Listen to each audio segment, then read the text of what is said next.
Hi folks, John on the Wingman 115 channel. Thank you so much for checking in.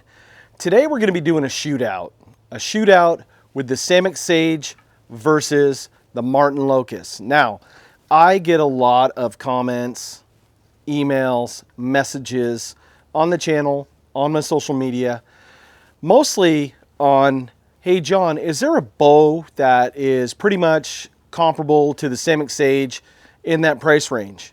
Well, I searched the internet and I found one. It's the Martin Locust. Now, this one's kind of like my project bow. If you follow along on social media, on Instagram, Facebook and such, you've seen that I posted a lot of photos of this Martin Locust. So I thought what I would do is take basically the world's VW Beetle of bows, the Samick Sage, against the Martin Locust. We'll run down the specs side by side. We'll do some shooting, and then we'll let you decide which one you think is a better value. Come along, folks. Hey, it's archery. It's going to be a fun day, and it starts now. I put both these bows side by side because we're going to do a side-by-side comparison. We're going to go through some bullet points as we do our tabletop on this before we go to the range. First off, we're going to be talking about assembly. Now, a lot of folks are really concerned about how hard these bows are to assemble. Samick has pretty much made it easy peasy for you. They come with bolts that you can hand tighten. The Locust, on the other hand, comes with the more traditional bolts on it, where you're going to need an Allen wrench to secure the limbs to that riser. That doesn't take away from either one of these bows, just that one requires tools and the Samick doesn't. Next bullet point, let's talk about accessories. Now, one of these bows you can accessorize, the other one you can't. The Samick, you can put a bunch of accessories on. It's pre-drilled where you can put a stabilizer or you can put a bow fishing kit. It also has a see-through hole through the riser. So if you're inclined to put a through the riser arrow rest on, you can also do that. And it's also pre-drilled where you can put an arrow quiver.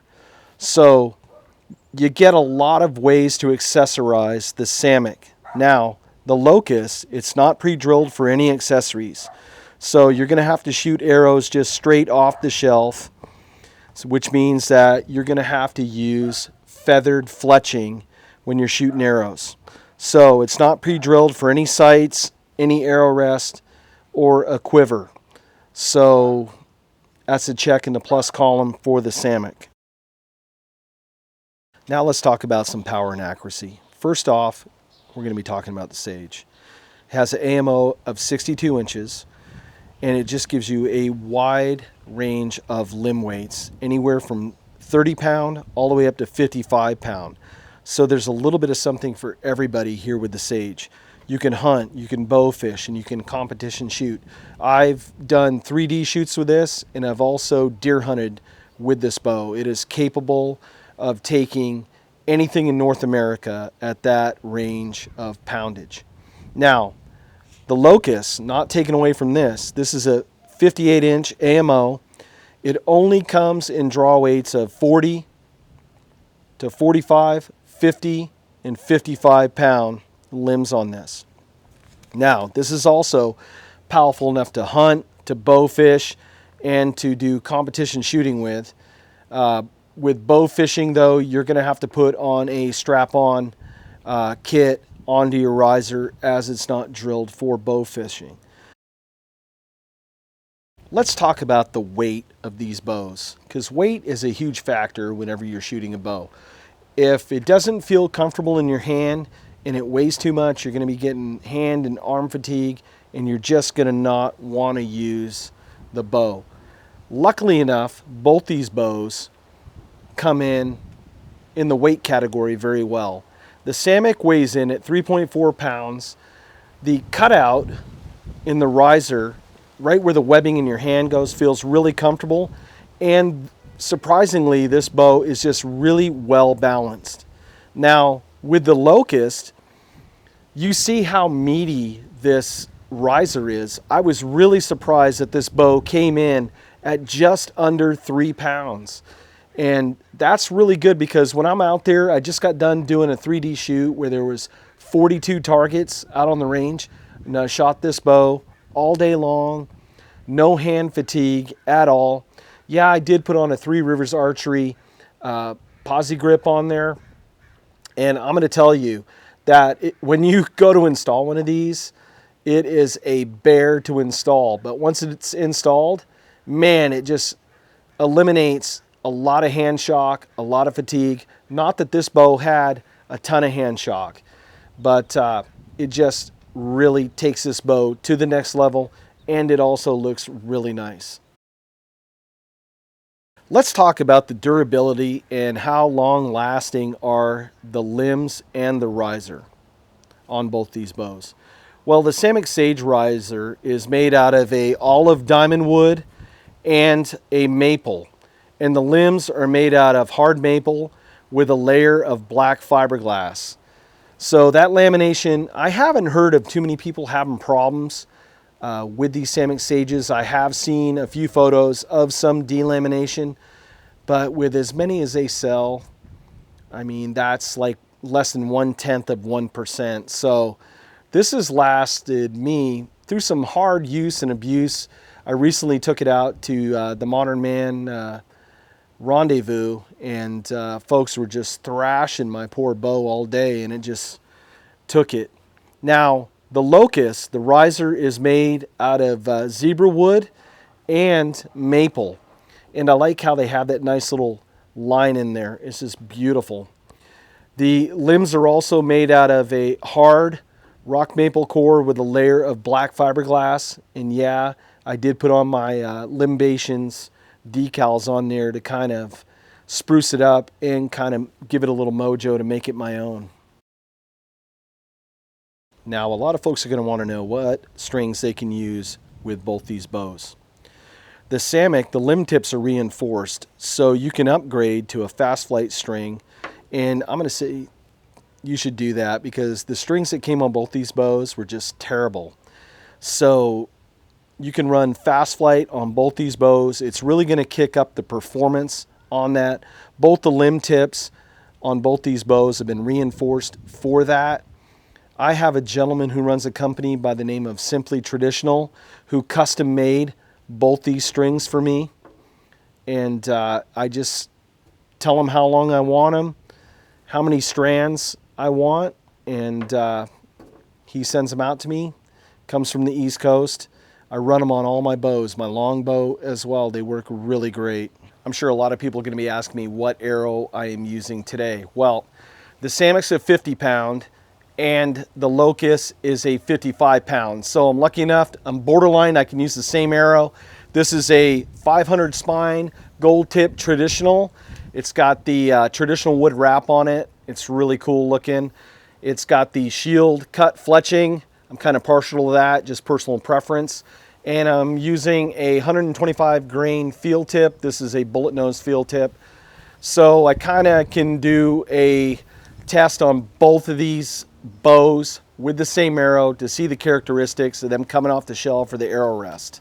Now, I set up a range in my backyard. I have this where I can come out and shoot at my leisure after a hard day's work, weekends and such.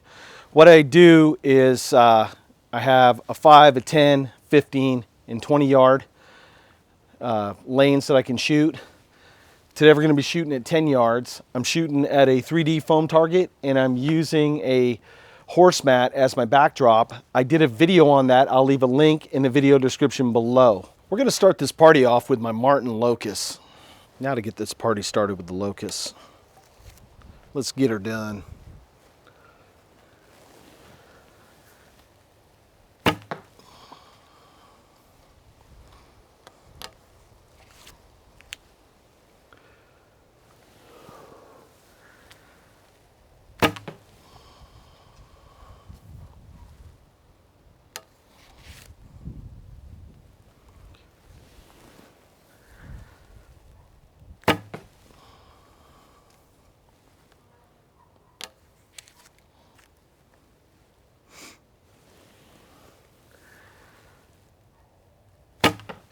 Now for the Samick Sage.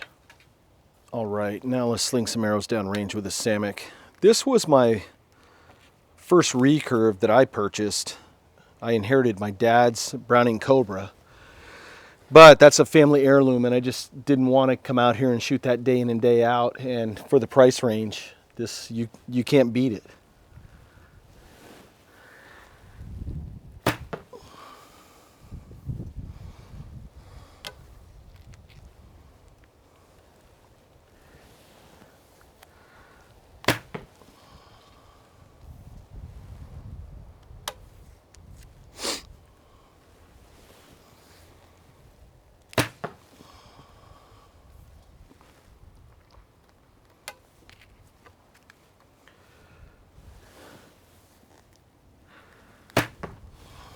There's always that one, right?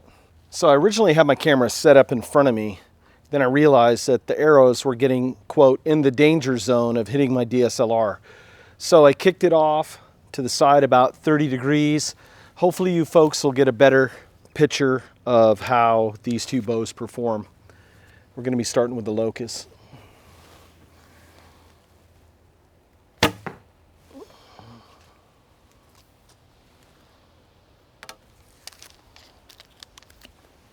I'm up against the bushes here. It's tight quarters today.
Now for some final thoughts on both these bows. First, let's talk about the Samick Sage. Pros, you have a wide range of limbs that you can put on here, from the 20 pound all the way up to 55 pound. So very versatile. You can also accessorize this bow with just a lot of doodads. You can put a quiver on there. You can put a stabilizer or a bow fishing kit. You can even put a through the riser arrow rest on there, or a plunger, whatever your heart's content. With the Martin Locust, you don't have the spot for the quiver. You don't have it drilled out for a stabilizer or a bow fishing kit or through the riser rest. But I still think you're getting a lot of value for the money with this Locust. One, being on closeout, and there's a ton of them out there, you can find it in that $150, $160 range if you look hard enough, and you can accessorize this bow any way you want to add your own personal mojo to it. If I had a $300, $400, $500 bow, I would not be wood burning my logo into the riser. That just wouldn't be happening. But with a bow on closeout, $150-ish bow, hey, why not take a risk? It's all about having fun, going to the range, having the camaraderie with fellow archers, and just playing around. And nothing stands out more than some American flag decals from Limbations, and you have your logo on your riser. Also, you got to bring your game. I'm a little lacking today, as you can see. That's just traditional archery. Some days you're going to shoot better than others. Some days you're just feeling it. Some days it's tough. And I'm not going to make excuses that it is what it is. I'm just human. I show the channel on how it is. We don't fake it to make it. But I have fun. I love coming out here in the backyard, shooting anywhere from 5, 10, 15, and 20 yards. It's relaxing, it's comforting, and if you really think about it, you can outfit yourself for around $300. So you figure these bows are in the $150 range. By the time you get a glove, you get an armrest, you get some arrows, and possibly a quiver, you're right at about $300. You can have fun all summer long. I don't know any other sport that you can get outfitted that you can recycle the projectiles like arrows. Now, you can get so good where you start snapping arrows and breaking them. Every once in a while I luck out and that happens, but it's every once in a while. So it's really affordable. Now is where I need your input. You've seen the breakdown, you've seen the pros, you've seen the cons. Let me know in the comments below which one you like and why you like it. Me, I really like both these bows. I think they just deliver a ton of value and quality for the money. I think Samick makes one of the best looking risers out there for the money. You're just not going to beat it. The Locust on closeout, hey, after this video, they might start getting really hard to find, but right now there's still a ton of them out there. You get awesome limbs with this bow. It shoots really nice. It doesn't stack. Of course, I only have a 27-inch draw. So me being 5'6", if you have a 29, 30, I can't speak to that. But I've had folks that have shot it that were big guys, and they said they had no problem at all with either one of these bows. The arrows fly real quick coming off the shelf. I'm having a little porpoising with this, but the problem is that I have arrows that I'm using on 3 or 4 different bows. I need to start having a set of arrows specific for each bow and each poundage. So that way I can dial them in, I can tune it for that bow. So it just takes a little bit of time. But I hope this video was informative. I hope you learned a little bit of something about archery and about these two bows. If you liked the video, do me a favor, hit the subscribe button and give it a thumbs up. It lets the boys down at Google know that you like this content. And also, vote for which one that you like, and maybe I'll do a follow-up video to see which one the winner is, and we'll use that winner in a shootout with another bow that I have in my collection. Folks, this is John with the Wingman 115 channel. I thank you so much for watching. Now it looks like I need to get back on the range and practice a little bit more. I'll see you later.